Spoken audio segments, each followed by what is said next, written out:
had that dream again. My small business needs to hire, but I don't use LinkedIn, and I hire an energy vampire. But also they're a literal vampire. And suddenly my team is spending all their time sharpening wooden stakes and buying bulk silver and rehearsing ancient chants, and then I wake up. Don't let hiring nightmares ruin your dreams. LinkedIn Jobs' new AI assistant takes insights from over 1 billion professionals to create a short list of the best fits for you. Post your job for free at linkedin.com/quality. Start hiring today with LinkedIn.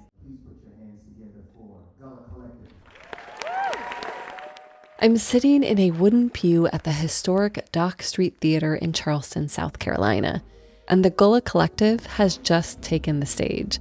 And when I say taken, this 7-person band has commanded it. The audience is already on its feet. The Gullah Collective's mission is to preserve and promote the sounds of Gullah Geechee culture, and it's one of the many bands here that explore, protect, and further Charleston's long musical history. I've been looking forward to the show all week because I've been here in Charleston talking to musicians and touring performance spaces, and now I'm finally getting to hear the magic myself.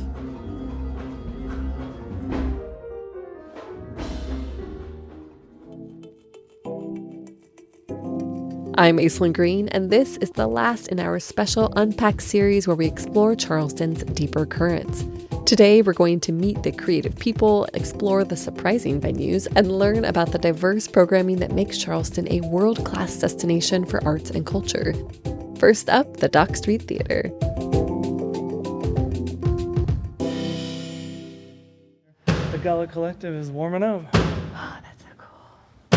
The morning before I saw the Gullah Collective perform, I visited the venue to get a sense of its history, which is very extensive. The building originally opened in 1736. We are credited, some people say, the first theater in America. It's more so the site of the first structure in America built specifically to show theater productions. So that's a little bit more of a mouthful, so we kind of get shortened over time. This is Donnie Newton. Donnie is the operations manager of the Dock Street Theater and was kind enough to give me an amazing tour. Donnie and I are standing in the drawing room, which has an ornate fireplace, candlelit chandeliers with faux candles, of course. And it's all very posh in kind of a southern Downton Abbey way. It's so well cared for, in fact, that you might not realize that it's been through some things. Like Donnie said, Dock Street started as a working theater. Then it burned down in the 1740s and was rebuilt in the 1750s. Then it became a very fancy hotel for a while until world wars and other hard times forced the hotel to shut its doors. But in the 1930s, a Hail Mary came in the form of President Roosevelt and the Works Progress Administration. We don't know why he picked it necessarily, because it was a hotel, and then to turn it back into a theater. Some of his family, through archival research and stuff, we found have stayed here when it was a hotel. So we think maybe they liked it and we thought, hey, this is kind of cool. And so it came up on the radar because it was really a shell of a building. I mean, it's just amazing that it wasn't knocked down and kind of just started from scratch. The city of Charleston now owns the theater. They acquired it in 1934, way back. And Dock Street went through a big renovation about 15 years ago. And so they have taken great care of it ever since then and kept it in good shape in a historic place, but also a working theater, which is really cool. Between the musical acts that are warming up as we wander the grounds and the impressive diversity of performance on the calendar, working theater almost feels like an understatement. Our resident theater company, Charleston Stage, is with us for 9 months out of the year. And they do, dramas, they do musicals, they do straight plays. They also do family series, so 2 or 3 shows during the season are also done for families, and then they offer them during the school year to let kids come in with their class and watch it. The theater also hosts shows during Charleston's many famous festivals. The Charleston Literary Festival is with us here at the beginning of November, and that is a festival that just continues to grow and get bigger and better and awesome. And they have authors. This year they have 50 authors that are going to be coming and talking about recent books that are coming out. We also have Chamber Music Charleston that comes and performs classical music at least twice a year. Moja Festival is with us as well. They put on performances 3 or 4 times during the week. Really, really great musicians, singers, dancers. We get all kinds of stuff. It's a dizzying array. And part of the charm of seeing shows here is the mix of modern and traditional elements that feel so specific to Charleston and to this very special theater. We have the original old style light bulbs. We don't have the LEDs so that we can kind of keep it looking authentic. And so those will blow if the level gets too much in the room. And when we had a group here on Tuesday that was phenomenal, the audience was going crazy. And when we put the house lights back up at the end of the show, we noticed, 3 lights over here, 2 lights over there, 1 over there. And Dock Street keeps track of the bands that top the charts when it comes to light blowouts. We thought it was 18 because the record for blowing lights during a performance is 19, but we actually found 3 more the next morning, so it went up to 21. And so they now hold the new record for most lights blown during a performance. So I don't know if that's quite the record you want, but hey, a record's a record. I mean, there's something about that you were so powerful. It's like you brought the house down in a very unique way. Yes, yeah, no, literally you blew the roof off of it or blew the lights off of it or something. Do you think tonight they'll blow any lights out? Yes, I'm sure they will. We might even do it here while they're warming up. You never know. We've got plenty of light bulbs. We can handle it, yeah. That's one of the costs of having an awesome group in here to perform and to bring entertainment and to bring the community together. Among the many festivals and shows that Donnie mentioned, there is one in particular that's been drawing some huge performers recently. It's called the Spoleto Festival, and I want to learn how it became an international attraction. So I head over to the festival headquarters on George Street to talk to the Spoleto expert. My name is Mina Mark Hanna. I'm the General Director and CEO of Spoleto Festival USA in Charleston. Spoleto is a totally interdisciplinary performing arts festival that happens each year in May and June. But even though it's special to Charleston, the festival has its roots pretty far afield. So the reason why it's called Spoleto is because it's named after the Italian city of Spoleto in Umbria. And there was a festival founded there in 1955 by Giancarlo Menotti called La Festival dei Due Mondi, the Festival of the Two Worlds. Eventually, the Italian Spoleto decided that they wanted to expand internationally. And so he founded an American counterpart in Charleston. He wanted to found it in a city that was walkable, that was charming, that felt sort of Italianate, that had all of these sort of unusual venues. And Charleston has all of that in spades. Mina obviously is a fan. And his personal journey to Charleston is also deeply connected to the festival. I was a composer as an undergraduate in Philadelphia, and I was given effectively a commission to write a chamber opera, La storia di un ciliegio, the story of the cherry tree in Italian. And that piece was performed all over Umbria, including in Spoleto, Italy. And I was maybe 21 when I first sort of went to Spoleto, Italy to conduct my premiere of this chamber opera. And then in graduate school, he connected with Spoleto again. And ended up becoming friends with this kind of spectacular matriarch of the classical music world. Her name is Marina Mahler. She's the granddaughter of Gustav Mahler. And she owns a home in Spoleto, Italy.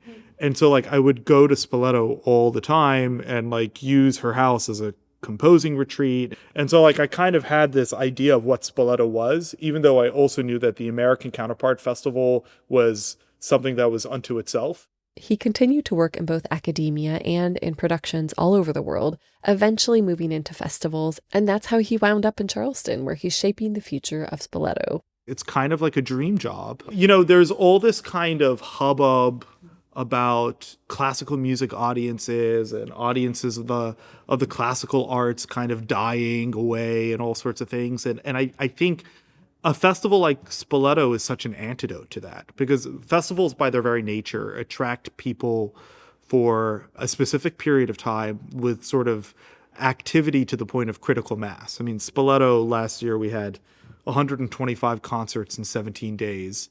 And 125 concerts is the length of it. That's the amount of concerts you would get in a year-long sort of performing arts series. So that's chamber music, that's opera, that's ballet, that's theater, that's experimental theater, that's everything in between. That's world premieres, US premieres, that's family-friendly programming. And to have such a big tent and sort of also reach out to some of the great artistic voices that one would not think would be rubbing up against an opera, like Patti Smith, who's to me a punk rock icon, and have her at Spoleto at the same time. I mean, it's a dizzying, fun playground of creativity. And I also think it's like very important for Charleston. The festival has been an economic and creative engine here since 1977, and the venues here are part of what make it so special. Patti Smith performed here in the Cistern and then also had a quiet, free pop-up concert in a local church where she also read her poetry. When Yo-Yo Ma was here 2 years ago, he was just playing his cello in the middle of a park. It's the arts kind of spilling out into the street that creates that magic, and I think that only exists in Charleston. And it's not just Charleston's outdoor venues that are immersive. Last year, we did an opera by Benjamin Britten that was written in the 1950s called The Turn of the Screw, based on the Henry James novella. It's a Victorian Gothic ghost story. And we created a new production of that opera in the Dock Street Theater. And like, it was sold out. And it was sold out because people had the opportunity to see a ghost story in a haunted venue. Oh, yeah. Did I forget to mention? Some folks believe that the Dock Street Theater is haunted. Here's Donnie again. Supposedly we have two ghosts. A woman that worked at the hotel, her name was Nettie Dickerson. She bought herself a red dress and put a red feather in her hair. Legend goes, Nettie would come to the building when it was still a hotel and flirt with men. She would come up to wives and say, oh, your husband's very nice, or your boyfriend's the greatest, or whatever. And so they started telling, stay away from that woman. But supposedly she came out here one night during a thunderstorm, lightning, popping, all kind of noise, was yelling at people. The priest came from up the street, begged her to come back to the church. And she either said, God can't help me, or if God wants me, he can come and get me, or, some variation of that. And she grabbed the railing and lightning struck the railing and it killed her. And so some people say you see her out here pacing. Some people say she's very pretty. Some people say she looks like a zombie. When they did the renovation, one of the foremen saw her every day when he came to work. I wouldn't have come back the third day, You worked here. Yeah, So, and I haven't seen her, so, we're fingers crossed on that. The other resident ghost is someone you might see in the audience. Junius Brutus Booth was the father of John Wilkes Booth. He supposedly sits in the second box from the right if you're on stage up on the balcony during dress rehearsals. But he performed here. He liked Charleston, or liked the area. He liked Shakespeare. He performed the big plays, your King Lear, the one that starts with an M that you're not supposed to say in the theater because it's bad luck. Alas, I saw neither of these ghosts on my visit, although maybe that's a good thing. But at the very least, the stories are a really fun way to get into Charleston's rich history. Aside from its collaborations beyond the veil, the Spoleto Festival is working with living artists and festival organizers to grow it into a can't-miss annual event. They're interested in building up the local influence by working with other festivals, like one called Piccolo Spoleto. Here's Mina again. And so we're working with the city to figure out how to raise the profile of Piccolo Spoleto, have some more collaborative entry points between Spoleto and Piccolo Spoleto, so that there is really this remarkable immersion. It's a stage of the global and the proximate happening at the same time. When is the Piccolo Spoleto? At the same exact time. Yeah. It's almost like how when you go to Edinburgh and you have all these festivals happening at the same time. You have Fringe, you have the Edinburgh International Festival, etc. It's all part of creating this very rich, very vibrant, and very bright artistic future. It's almost like a syncretic kind of art form that exists just in the Lowcountry.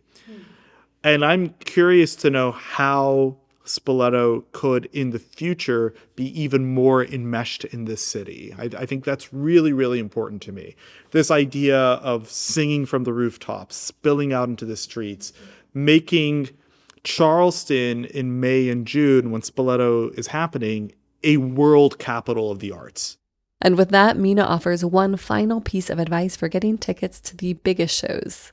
If you see a big star that you want to see, you got to get in early. I always get an email being like, I didn't get a chance to see Band of Horses. And I say, I'm so sorry. The Spoleto headquarters are close to the Cistern Yard, one of those magical venues that Mina mentioned.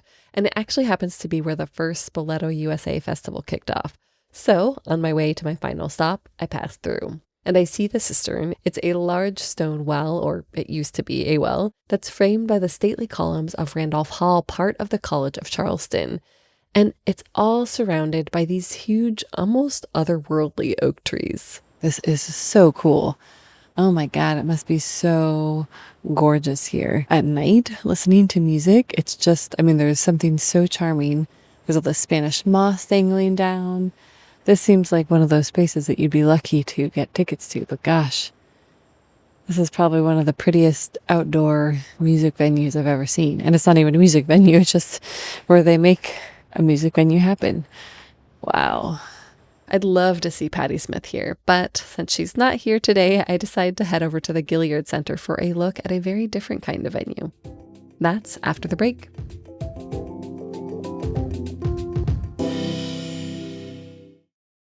This episode is brought to you by FX's The Beauty Official Podcast. Join host Evan Ross Katz on the official podcast for FX's hottest new series, The Beauty, taking you behind the scenes with its amazing stars as they discuss the show's most jaw-dropping moments. Featuring Evan Peters, Anthony Ramos, Jeremy Pope, Ashton Kutcher, Rebecca Hall, Bella Hadid, Meghan Trainor, Isabella Rossellini, Jessica Alexander, and Ari Grainer. Search FX's The Beauty wherever you listen to podcasts.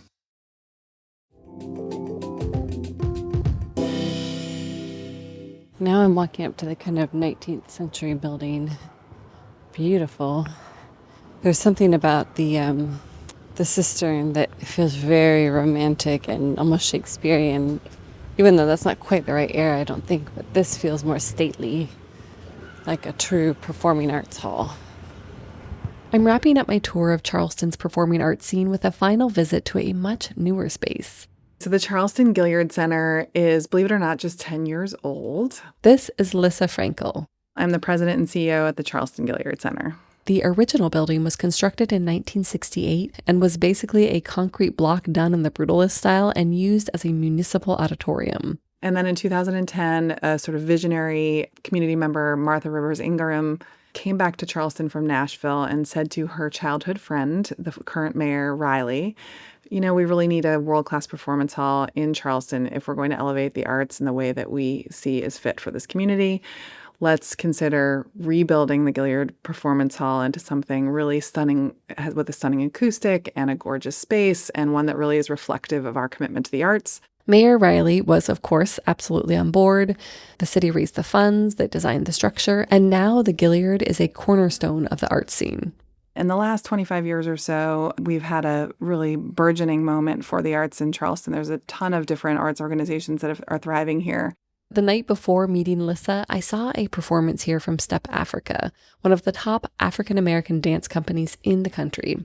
They performed The Migration, Reflections on Jacob Lawrence, a dance that features Lawrence's art and speaks to the shift that changed the demographics of Charleston when the migration occurred in the 1900s.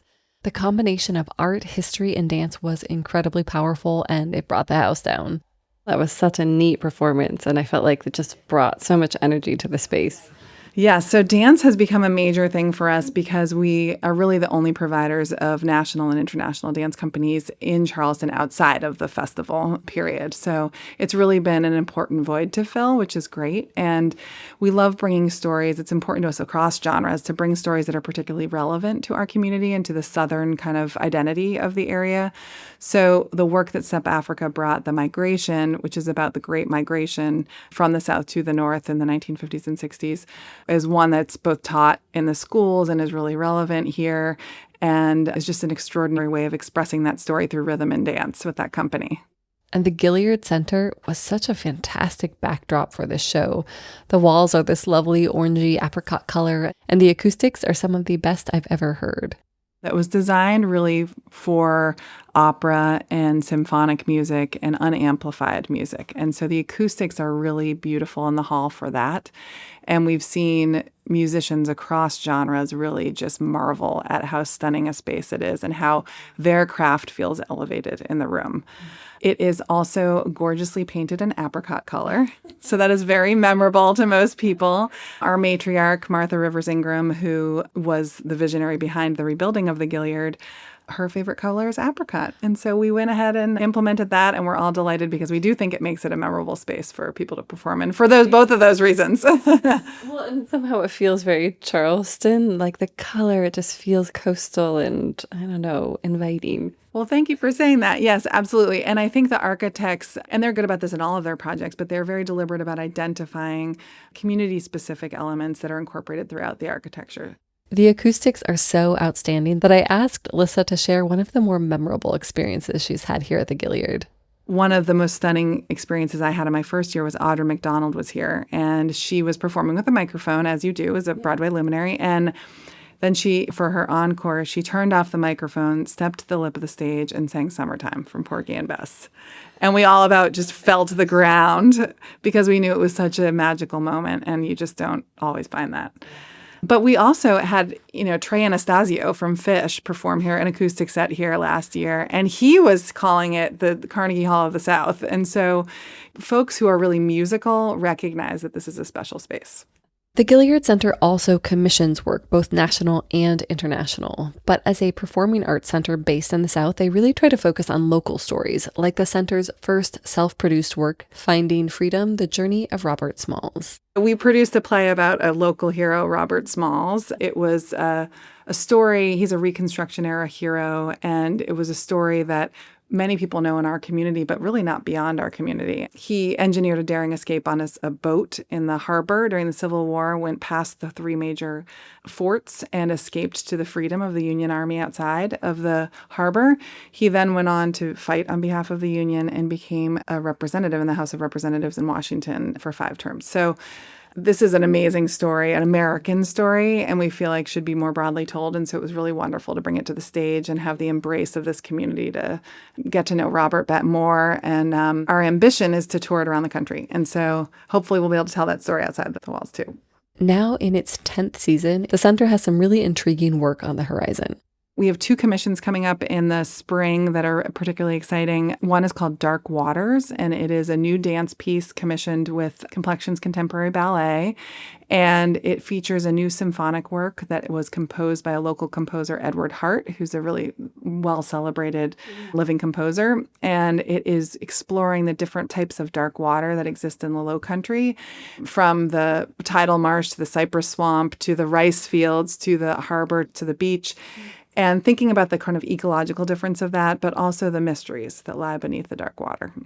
So it's going to be a really interesting, beautiful program. And then we have another fun one. It's called The Lost Things. It's by an illusionist and theater maker, Scott Sylvan, and it's all about memory. And so it will be a theater illusionist kind of experience. And in our 10th anniversary, we're thinking about memory. And so we thought this was an appropriate piece to support and to bring here to go on that journey with our community. And with anybody else who's visiting, of course, as well. I'm already planning my spring visit for these shows, and there are links to both in the show notes for you to plan as well. But if you come to Charleston for the holidays, you might check out a totally different kind of show.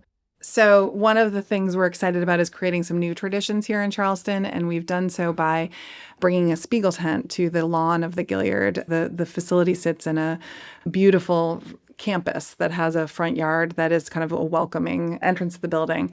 And we bring in a Spiegel tent from Europe, there's only 37 of them left in the world, and they used to be traveling dance halls at the turn of the 20th century.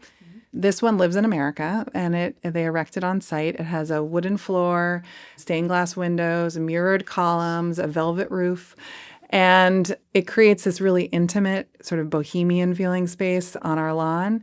And we do a series of burlesque shows with a group called Underbelly. And so if folks are here over the holidays, this is a not-to-be-missed experience. It's a very intimate performance. It feels very seasonal, and it's just a huge amount of fun. Clearly, there is so much to see and to hear and to do in Charleston. So in the show notes, you'll find links to all the venues and musicians and shows we've mentioned. And if you're lucky, like me, you'll get to spend a little time listening to the music of Charleston. Here's the Gullah Collective to close things out. In this song called Geechee Blue,